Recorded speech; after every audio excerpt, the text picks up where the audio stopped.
지금 이 대목을 한번 잘 생각해 보세요. 엘리야 이 얘기는 우리가 잘 아는 내용이잖아요. 네. 근데 엘리야가 하나님한테 계시를 받고 이 얘기를 한 건가요? 아니면 그 계시하고 상관없이 이 얘기를 한 건가요? 계시를 받았다는 내용이 없습니다. 계시를 받았다는 내용이 없고요. 엘리야가 아합왕의 그 뭔가 잘못하는 걸 보고 믿음의 선포를 한 거예요. 그랬더니 하나님께서 약속을 거기에 대응을 해주는 거예요. 엘리야의 믿음은 우리가 생각하는 것보다는 굉장히 달라요. 굉장히 다른 믿음을 가지고 있습니다. 그 뒤에는 비를 그치게 할 때는 하나님 약속을 주셨습니다. 근데 비를 처음 시작할 때는 약속 없이 믿음으로 선포를 하고 그 다음에 약속이 따라왔어요. 그래서 저는 사실은 약속을 받아내는 명령, 약속을 받아내는 믿음, 이렇게 이제 어찌 보면 이거를 이해를 좀 하고 싶었어요. 그래서 그런 의미로 엘리야의 믿음의 선포라고 이렇게 제목을 정해봤습니다. 여러분 아시겠지만 약속이라는 거는 쌍방향이죠. 네.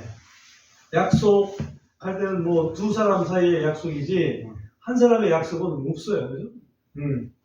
쌍방향입니다. 그래서 하나님과 인간 사이에 또 인간과 하나님 사이에 그런 그 약속이 있는데 하나님이 주시는 걸 보통 약속이라고 얘기를 하고 또는 언약이라고 얘기를 하고 사람이 하나님께 하는 약속을 서원이다 이렇게 표현을 합니다. 근데 하나님께서 보통은 약속을 먼저 주십니다. 아브라함을 부르실 때 약속을 주시죠.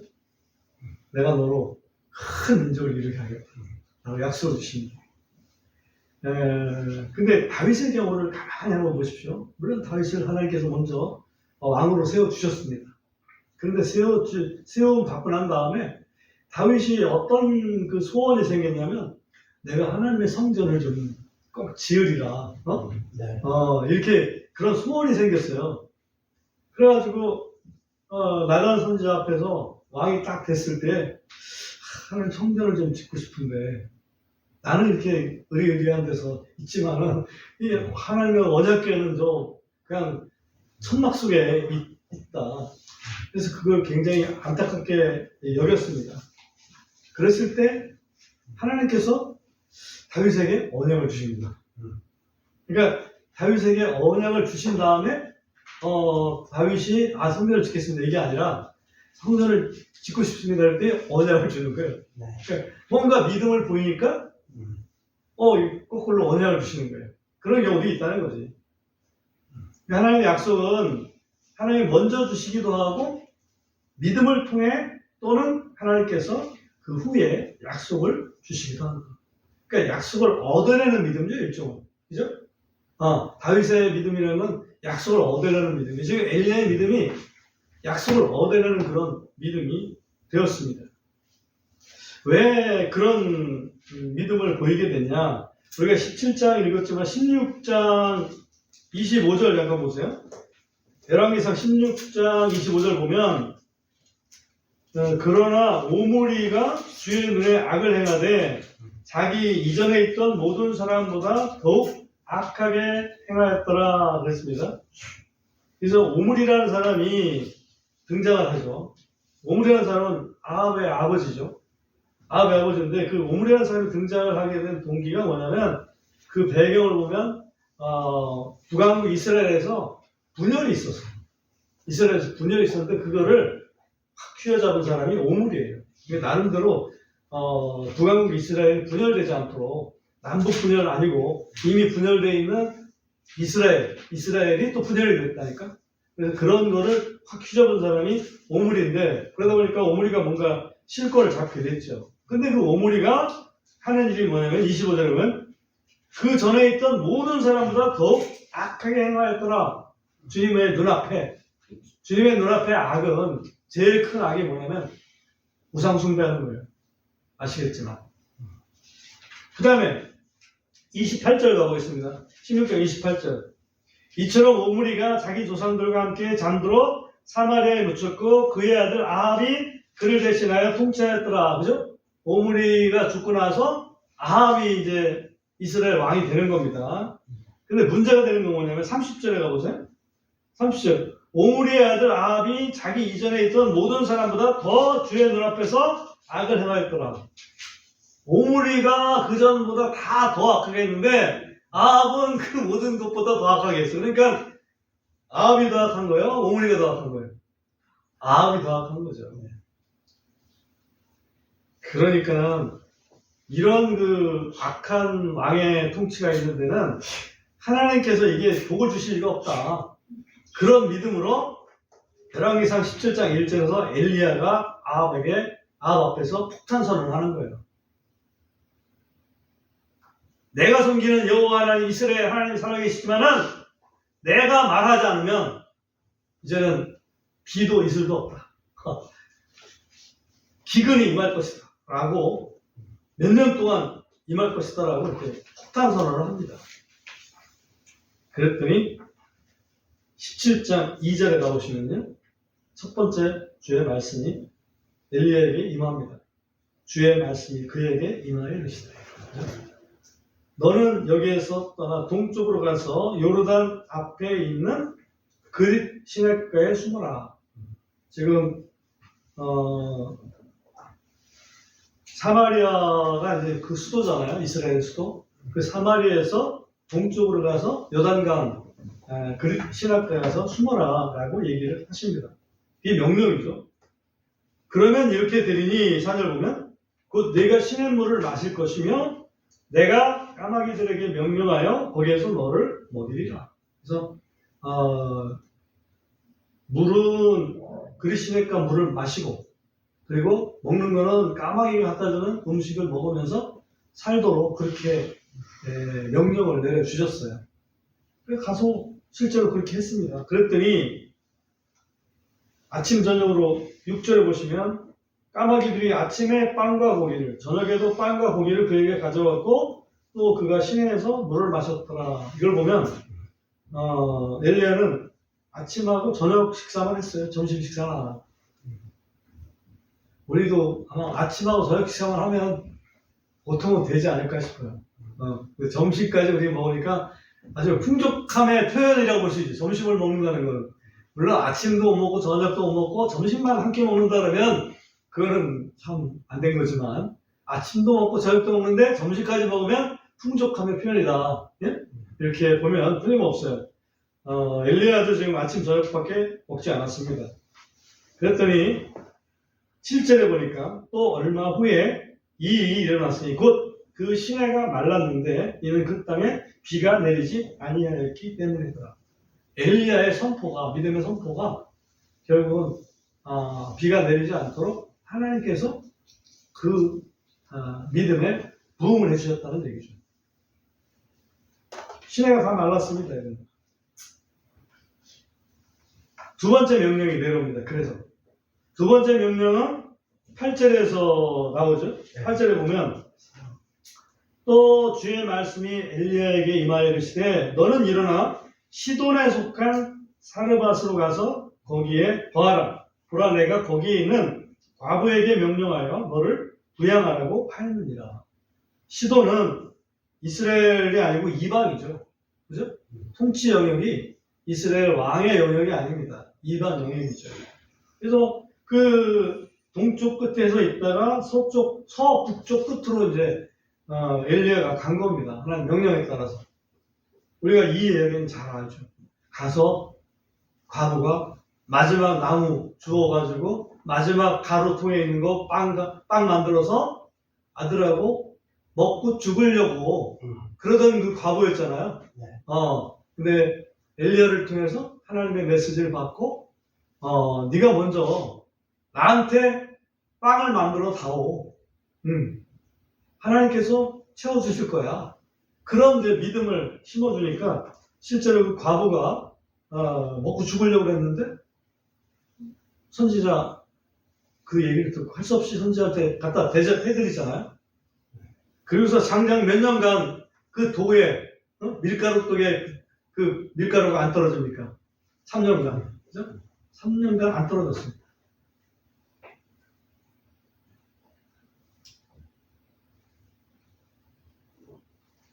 그리고 3년이 지나갑니다.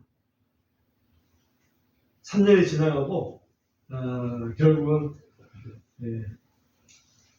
3년 동안에 엄청난 기근으로 인해서 이스라엘 땅은 아주 메마르게 그지없었죠.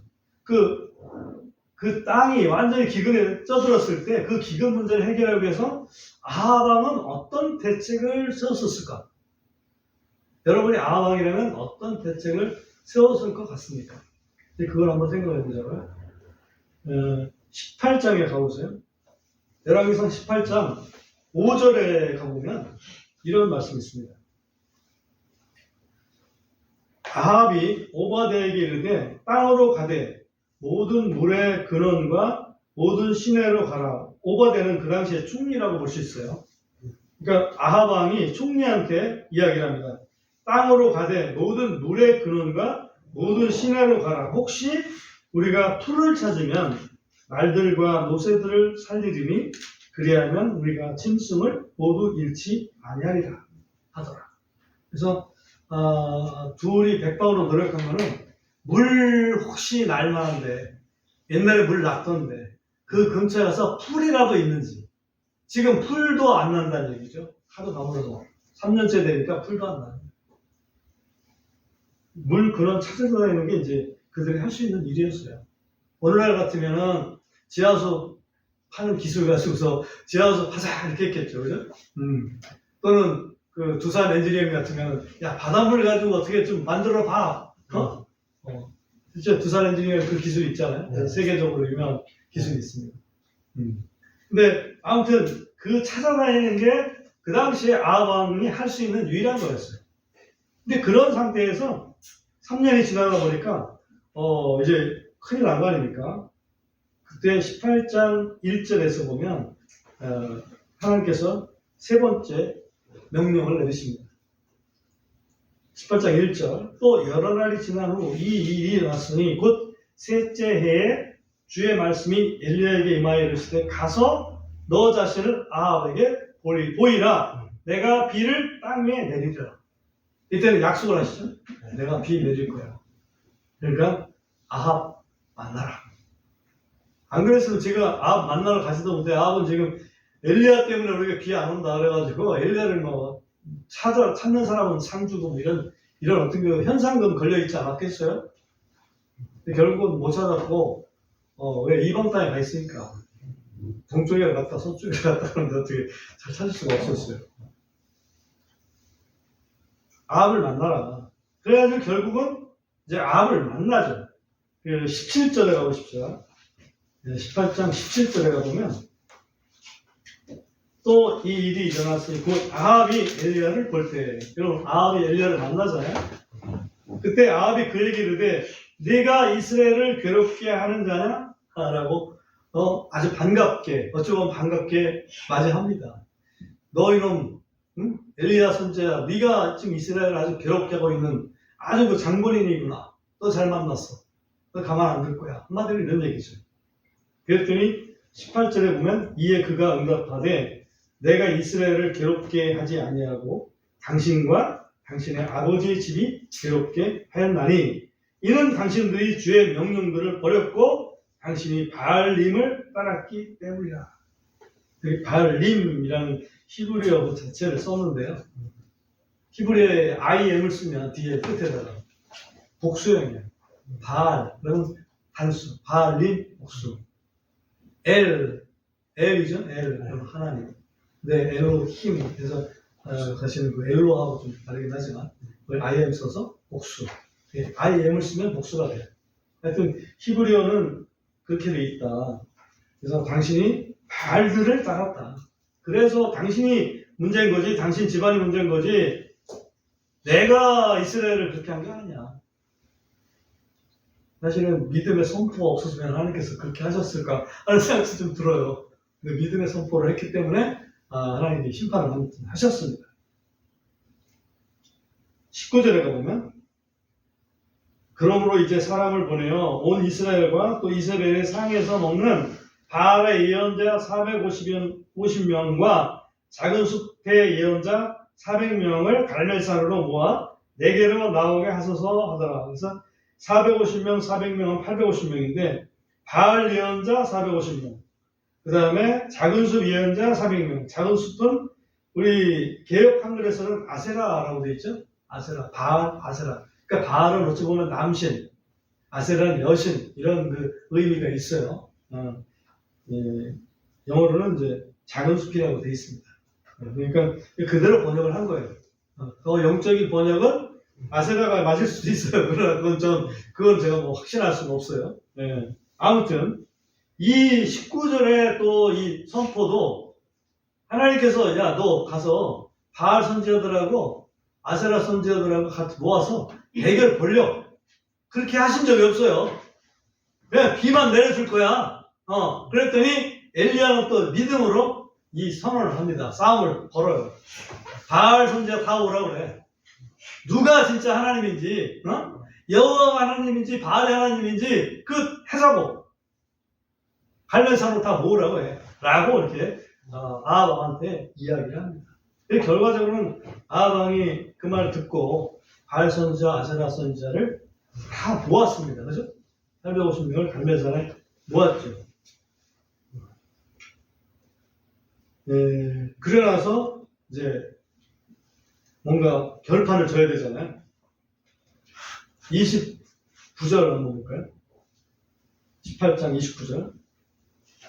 결국은 또 이 일이 일어났으니 곧 한낮이 지나고 저녁 희생물을 드릴 때까지 그들이 예언하였으나 아무 소리도 없고 응답하는 자도 없고 주목하는 자가 아무도 없더라. 그들이 예언하였으나 했는데 그들은 누굴까요?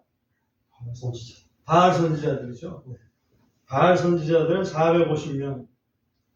바알 하면서 막 기도했겠죠. 바알이요. 그러니까 바알이라는 게 이제 남신이죠. 남신이에요. 또 아세라 그 작은 숲 선지자들 여신이요 이렇게 했을 거예요. 그렇게 하여튼 언제부터 시작했는지 모르지만 굉장히 일찍부터 시작했는데 낮이 지나고 저녁 무렵이 다 되실 때까지도 계속해서 부르짖었는데 안 되니까 막 자기 막 살에다가 막 상처 내가지고 피가 나기까지 해서 성의를 보였단 말이에요. 나름대로 자기들은. 그런데 아무 일이 안 일어났어요. 그리고 보면 아무 소리도 없고 응답하는 자도 없고 주목하는 자도 없더라. 우리가 기도하면 뭐 좀 그래도 주목이 해주셔야 될 텐데, 바알 선지자들이 기도할 때 주목도 안 해줬다 이거죠. 아무도 안 했어요. 왜? 하나님께서 허락하지 않으셨으니까. 36절에 가보겠습니다. 36절에 가보면 또 저녁 희생물을 드릴 때, 그러니까 이제 저녁 희생물을 드릴 때까지 아무 일이 없었잖아요. 드릴 때 이 일이 났으니 곧 예언자 엘리야가 가까이 가서 이르되 아브라함과 이삭과 이스라엘의 주 하나님이여, 큰 소리로 부르짖었겠죠. 주께서 이스라엘 안에서 하나님이신 것과 또 내가 주의 종인 것과 내가 주의 말씀대로 이 모든 일을 행하였다는 것을 이날 알게 하소서. 내 말을 들으소서. 오 주여, 내 말을 들으사 주께서 주 하나님이신 것과 또 주께서 그들의 마음을 다시 돌이키신 것을 이 백성이 알게 하옵소서 하더라. 자기 말 듣는 것까지는 좋은데 하나님께서 이스라엘 백성들의 마음을 다시 돌이키셨다는 거야. 와, 이게 얼마나 이스라엘 백성이 필요한 겁니다. 그죠? 하나님도 마음이 흐뭇했었을 것 같아요. 네가 기도하고 네가 믿음이 있는 건 좋은데 그래서 이스라엘 백성이 돌이켜야 될 거 아니야. 그거를 엘리야가 미리 알아차린 거죠. 그러니까 38절에 보면 그때에 주의 불이 어떻게 했습니까? 내려왔죠?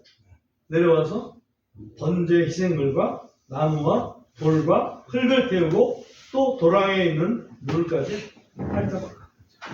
그러니까 바알 450명, 작은 숲 선지자 400명, 850명이 하루 종일 부르짖을 때는 아무 일 없었는데, 그럼 가만히 있어봐, 이제 내가 부르짖을 거야. 그래서, 아브라함과 이삭과 이스라엘 하나님 여호와, 내 말을 들으셔서, 정말 하나님이 진짜 하나님이신 것을 보여주옵소서라고 기도를 했더니, 갑자기 불이 내려와가지고, 재물, 거기 나무, 돌, 다 살라버렸습니다. 이 얼마나 참, 흥분됐을까? 그 순간에는. 그래서 39절에 보시면, 온 백성이 그것을 보고, 그들이 자기들의 얼굴을 대고 엎드렸더라. 그리고 그들이 이르되, 주, 여호와죠. 그분은 하나님이시로다. 여호와 그분은 하나님이시로다. 반복해서 막 부르짖는 그런 광경을 볼 수 있습니다. 결과적으로 어떻게 됐겠어요? 그때 이스라엘 백성으로 하여금 바알 예언자들 또 작은 숫 예언자들 다 붙잡아가지고 기손 시내죠. 기손 시내로 데리고 갔습니다. 그래서 거기서 엘리야가 무술 실력을 보여줬어요. 엘리야도 무술 실력이 있는 거죠. 하나씩 꽉 쳐서 다 죽여버렸어요. 이거 상상은 안 돼요. 850명을 갖다가 그냥 하나씩 쳐서 죽였으니까. 사람 죽이는 걸 죽여본 사람이나 죽일 거 아니에요, 그죠? 네. 여러분은 죽이라고 하면 못 죽입니다. 근데 선지자는 죽인다는 거지.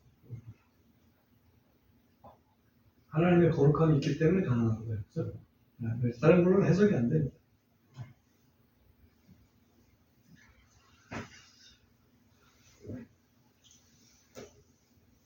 문제가 생겼습니다. 이걸로 다 이제 끝나면 좋겠는데, 그리고 나서 실제로 이제 비를 내리잖아요. 우리가 잘 알지만, 그때부터 막 기도하잖아요. 엘리야가 기도합니다.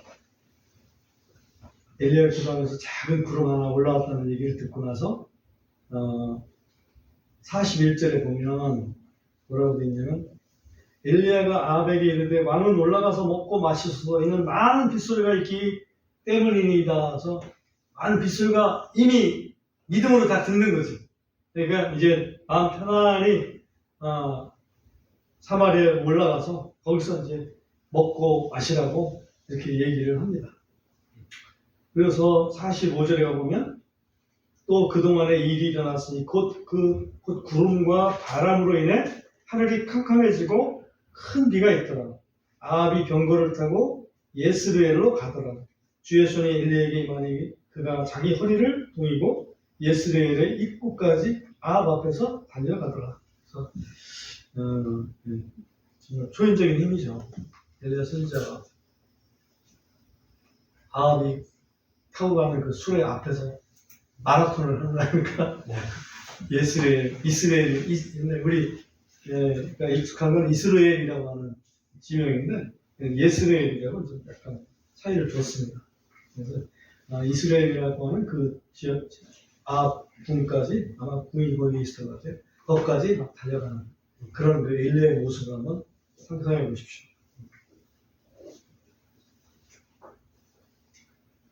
그리고 났는데 그걸로서 끝나면 좋겠는데 다 끝났으니까 이제는 비 안 오는 거 시작했죠. 그 다음에 이 3년 동안 잘 먹었죠. 그 다음에 비 이제 오기 시작했죠. 다 끝났잖아.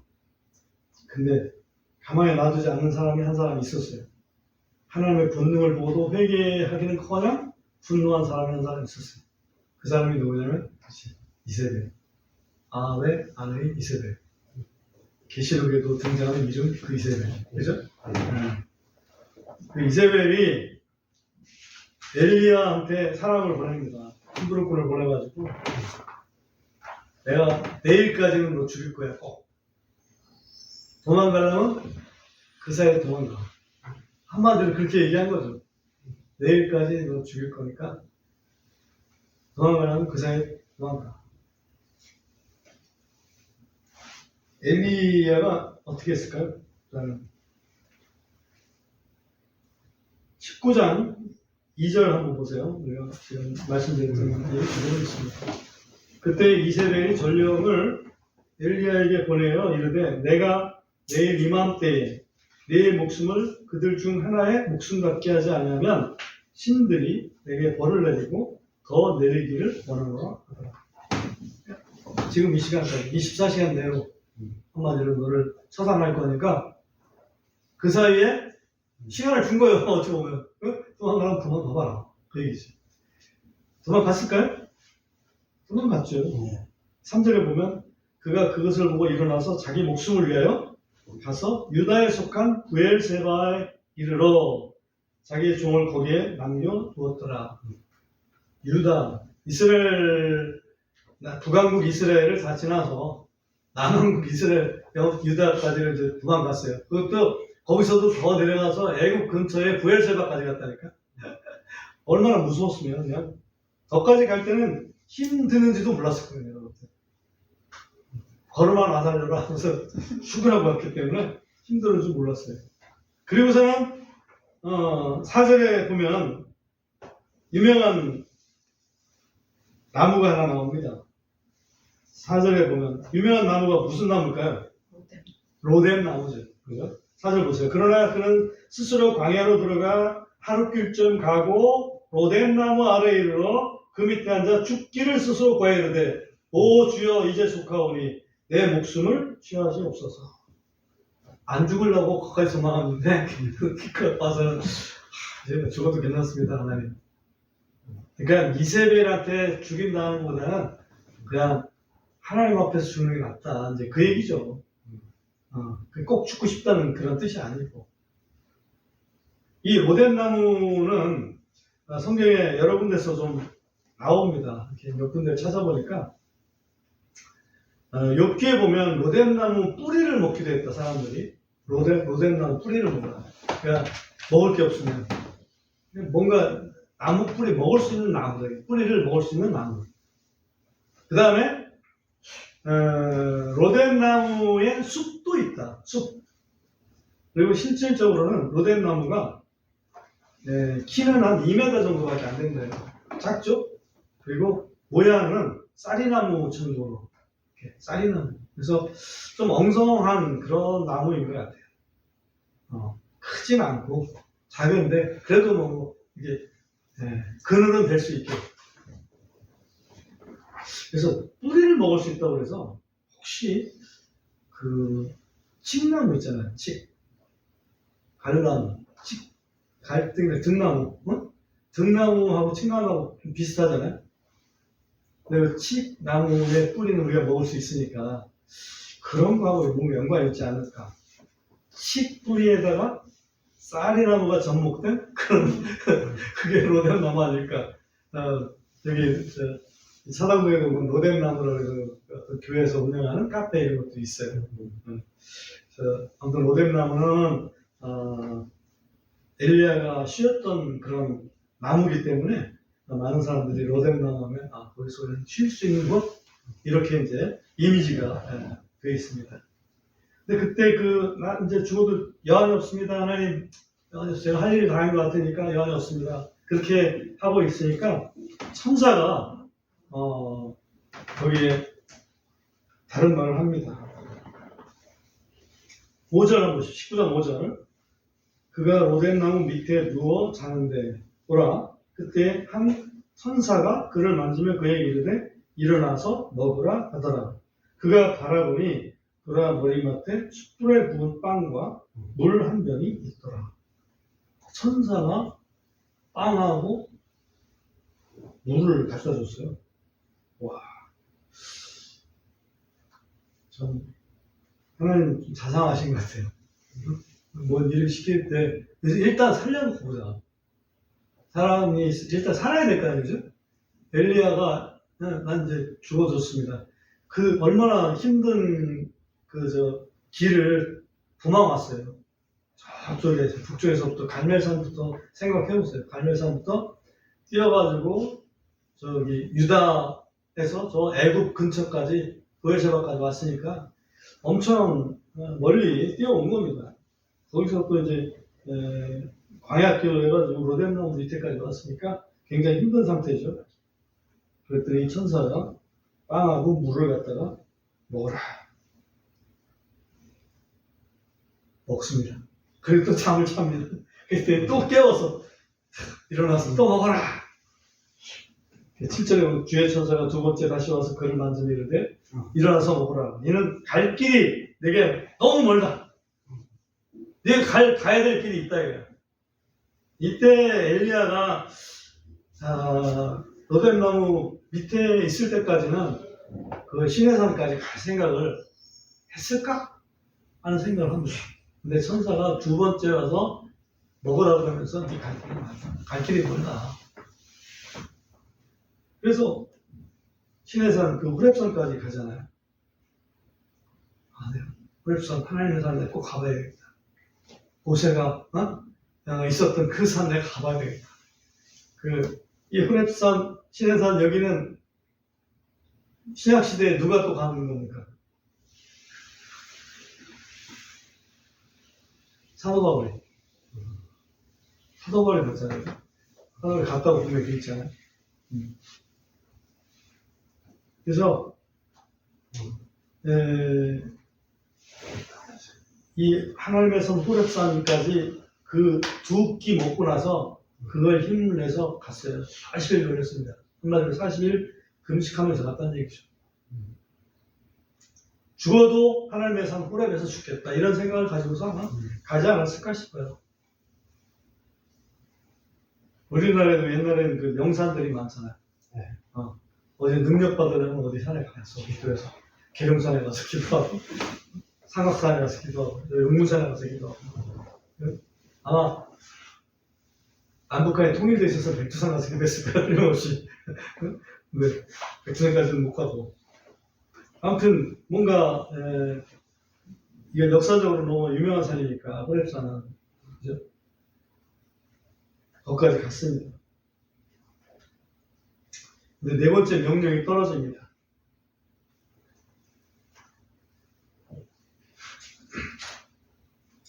19장 9절 그러니까 그가 거기로 가서 한 굴에 이르러 거기에 거하더니 보라 주의 말씀이 그에게 임하고 그분께서 그에게 이르시되 다시는 여호와께서 엘리야한테 말씀하시는 거죠. 엘리야야 내가 여기서 무엇을 하느냐?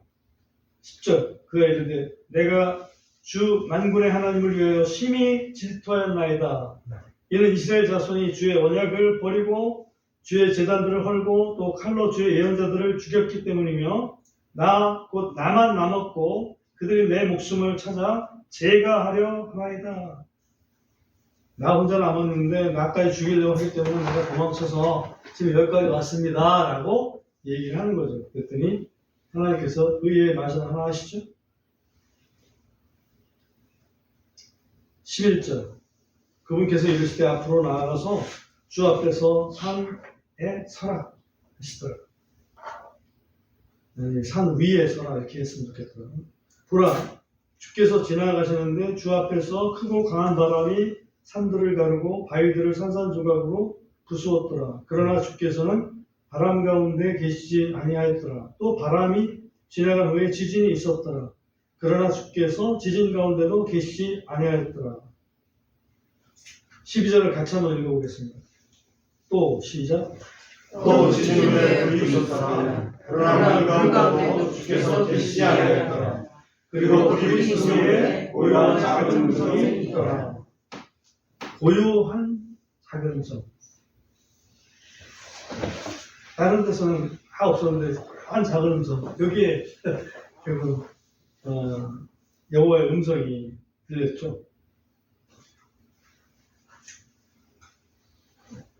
다시 14절 한 겁니다. 14절. 그가 이르되 내가 주 만군의 하나님을 위하여 심히 질투하였나이다. 이는 이스라엘 자손이 주의 언약을 버리고 주의 제단들을 헐고 또 칼로 주의 예언자들을 죽였기 때문이며 나만 남았고 그들이 내 목숨을 찾아 제거하여 하나이다. 똑같은 말을 이제 다시 묻고 대답을 한 거예요. 그랬더니 하나님께서 말씀하시기를 15절 우리 15절을 한번 읽어볼까요? 주께서 그에게 이르시되 너는 내 길을 돌이켜 다마스쿠스의 광야로 가라. 내가 이르거든 하사엘에게 기름을 부어 시리아 위에 왕이 되게 하라. 예, 신규로. 또 님시의 아들 예후에게 기름을 부어 이스라엘 위에 왕이 되게 하고 또 아벨 무hul라 출신인 사밧의 아들 엘리사에게 기름을 부어 너를 대신하여 예언자가 되게 하라. 예, 거기 보면 하나님께서 이사야 엘리야가 이제 일 다 끝내고 이제 죽어도 좋다라고 했는데 지금 네가 할 일이 아직 세 가지나 남아있다 그러시면서 세 가지 일을 시키시는 거예요. 하나는 시리아 왕 삼는 일이 하나 있고 또 이스라엘 왕을 예후로 바꾸는 일이 하나 있고 그리고 선지자 예언자 엘리사를 세우는 그 세 가지 일을 시키시는 거예요.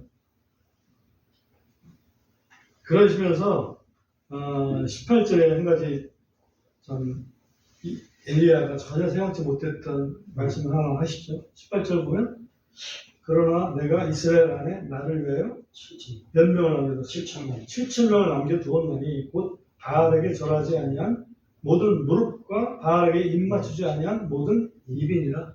그래서 나 혼자 남았습니다라고 엘리야가 지금 고민하면서 얘기를 했는데 아니야. 너 말고 7,000명이 있어. 그러니까 네가 지금 해야 될 일을 할 수 있어. 두려워하지 말고 해라. 아마 그런 뜻이 아니었나 싶어요. 시리아 왕 세워주고 또 예후 세워서 이스라엘 왕 바꿔주고 그리고 너 대신에 이제 또 예언자, 선지자 너는 될 사람 엘리사 세우고 그 일을 하도록 그렇게 명령을 합니다. 오늘 엘리야를 가만히 보면 두 번이나 그의 행동을 할 수 있어요. 하나님이 하라고 해서가 아니라 하나님의 그 열심을 가지고서 믿음의 선포를 하는 게 있습니다. 그 첫 번째는 아담 앞에 내가 앞으로 얘기 안 하면 이해 안 올 거야. 믿음으로 선포를 해버려요. 그게 첫 번째. 하나님이 야 너 네가 가서 비 안 줄 거라 그 얘기해. 그렇게 해서 한 게 아니라니까. 비 안 오는 거는 믿음으로. 저거 보니까 이건 하나님이 이거 심판하셔야 돼. 어? 그렇게 믿음의 선포를 하는 것이 하나 있고요. 그 다음에 야 이제 비 줄 거니까는 아합 만나. 자 그랬어요. 아합 만났죠? 네. 그래서 그걸로 끝나는 게 아니라 여기서 엘리야는 또 얘기를 합니다. 다 나오라고 그래. 바알 선지자 450명, 또 뭐 작은 습 아세라 선지자 400명, 850명 다 갈매산을 모으라고 그래. 누가 하나님이 보여줄게. 그때도 야 너 거기에서 제단 차려놓고 서로 대결해. 이런 말 한 적이 없어요. 엘리야 선지자가 믿음으로 그걸 선포를 하는 거예요. 그러니까 우리들한테 역사하실 때도 꼭 야 이건 이거 이렇게 저렇게 하고 저렇게 이렇게 얘기하시는 분이 아니다라는 얘기죠. 뭔가 우리한테 믿음의 그 찬스가 있을 때 믿음의 그 말이나 생각이나 행동을 할 수 있게끔 기회를 주시는 거예요. 그러면 거기에 하나님께서 미트해 주시는 거지. 아 이런 게 있구나 하는 것을 오늘 엘리야의 그 사건을 통해서 좀 새롭게 우리가 좀 바라볼 수가 있게 됐습니다. 믿음의 선포는 하나님의 약속을 받아낸다. 네? 하나님의 제너럴 약속이 있잖아요. 제너럴 약속이 있는데 그 제너럴 약속에 맞기만 한다면 믿음의 선포라면 특별한 약속을 받아낼 수가 있다. 그거를 엘리야의 사건을 통해서 확인할 수가 있었습니다.